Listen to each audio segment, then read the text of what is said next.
Jeg vil i dette screencast vise opgave 2.1.2.2.3.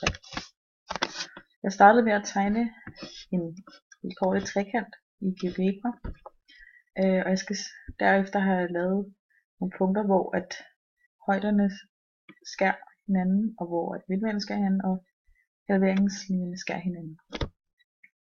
Når vi har en ligesidet trekant, som vi ser her, vil alle punkterne ligge i midten af trekanten på samme sted. Hvis vi laver en ligebenet trekant, som vi ser her, vil punkterne ligge i en ret linje på højden. Hvis vi laver en retvinklet trekant, ser vi, at højderne vil ligge i den retvinklede punkt, og midtnormalen vil skære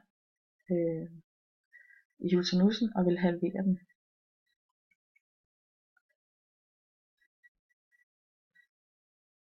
Vi laver nu en cirkel, som har midtpunkt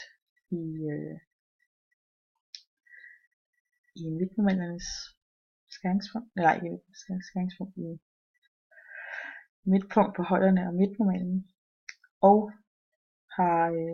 og periferen af cirklen skær i højdernes fodpunkt.